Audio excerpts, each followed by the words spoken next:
If there's one open secret in the W last season, it's the fact that Caitlin Clark was on the receiving end of some of the dirtiest and nastiest fouls in WNBA history. After giving the league a record-breaking season, I thought the WNBA has learned their lesson that they have to protect their golden goose at all costs. However, just when I thought things would be different this time around, some things just never change. Oh, for Kimbrough.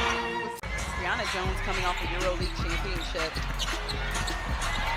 Just a miscommunication and Caitlin Clark taking advantage of no weak side help.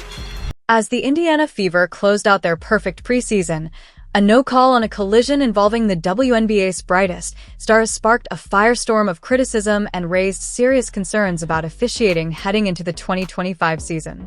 It all went down in the third quarter against the Atlanta Dream. Clark, who's been battling injury and easing into preseason minutes, drove to the rim with her signature aggression. But when she collided with Atlanta's Ryan Howard and hit the deck, the referees let the play go. Clark curled up on the court, clearly expecting a foul. Fans? They weren't having it. If you care about fair play, player safety, and the future of the WNBA, subscribe for more updates like this. As the season heats up, social media lit up instantly. One fan wrote, "New year, Caitlin Clark's still getting assaulted with no foul calls. Okay, bro, y'all got it." Another chimed in, "It's frustrating with the WNBA. She never once went to the free throw line." But not everyone saw it that way. Some claimed Clark exaggerated the contact. "She kind of flopped here," one person said. Another went even harder, writing, "She's the biggest crybaby flopper in the history of the WNBA." The play was dissected frame by frame, some arguing Clark hooked Howard first or extended her arm. Others insisted it was clear-cut contact that should have been called. Either way, the moment shined a spotlight on something deeper, how rising stars like Clark are officiated and whether enough is being done to protect them. If Caitlin Clark was rattled, she didn't show it. Known for her cool demeanor, Clark's been here before. After taking a hard shoulder check from Chicago Sky's Chindy Carter last season, she said, "I feel like I'm just at the point where you accept it and don't retaliate. Just let them hit. You stay in the game and focus on what's important." That mindset seems unchanged. She's not here to play victim. She's here to lead. But that doesn't mean the WNBA can stay silent. This league is growing fast, and with growth comes greater scrutiny. When its biggest names, especially rookie superstars like Clark, get battered without consequence, fans notice. The WNBA is at a pivotal point. Physicality is part of the game, but consistent and fair officiating is non-negotiable.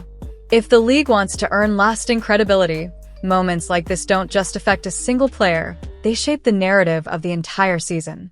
As the 2025 season tips off, this isn't just about one missed call. It's about how the league chooses to protect its stars, its image, and its future. Will the WNBA step up or shrug it off? Either way, fans and critics will be watching every play. Subscribe for more on the biggest moments, controversies, and headlines from across the WNBA. Now we discuss WNBA trending players in this year. These 4 players are the WNBA's most competitive roster battles right now.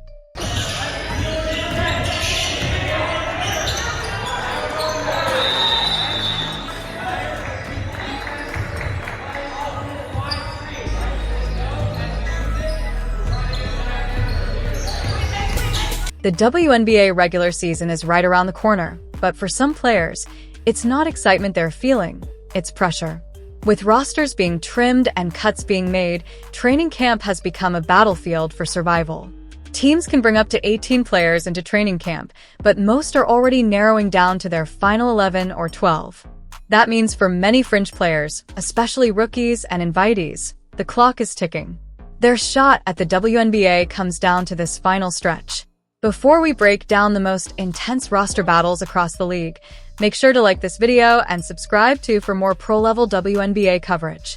Let's start in Atlanta, where the Dream's wing depth is creating a high-stakes decision. Taylor Thierry, Cheyenne Sellers, Maya Caldwell, and Ashley Jones are all in the mix for what could be just one open spot. Caldwell might have the edge. She's already played 2 seasons with Atlanta. But Jones brings a sharpshooter's touch from Iowa State. Thierry offers athleticism, and Sellers, once a projected first-round pick, has something to prove after being waived by Golden State. There's even a chance Haley Jones, a 2023 pick, could be cut. Despite her passing talent, she's struggled to score, shooting just 21.4% from three in both of her first 2 seasons. With new big names like Brittany Griner and Brianna Jones in town, the Dream can't afford a guard who can't stretch the floor.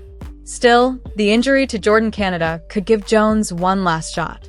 In Chicago, it's all about finding the right stretch big.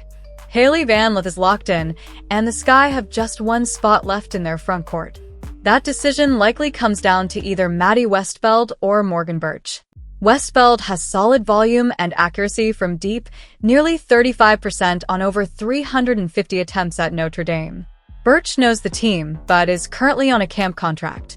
With bigs like Reese, Cardoso, and Williams dominating the paint, Chicago badly needs a forward who can space the floor. In Indiana, it's a classic dilemma: guard or forward. Michaela Thompson and Jaylen Brown are realistically the last 2 fighting for one spot. But now Brown waived by Indiana.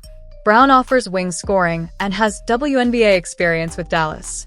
Thompson, a 2025 draftee, plays defense and adds front court depth.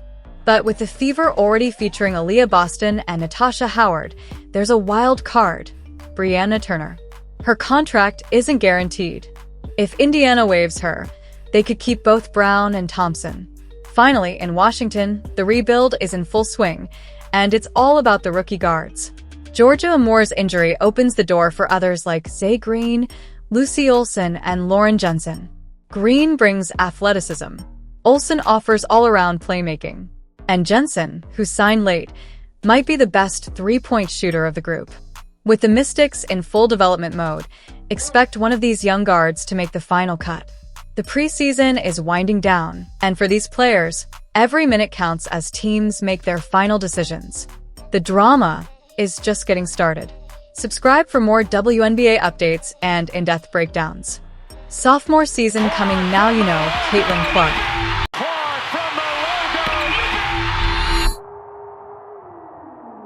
Hi, I'm Caitlin Clark, guard for the Indiana Fever. Caitlin Clark came into the WNBA as the most impactful women's basketball player we've seen in a generation.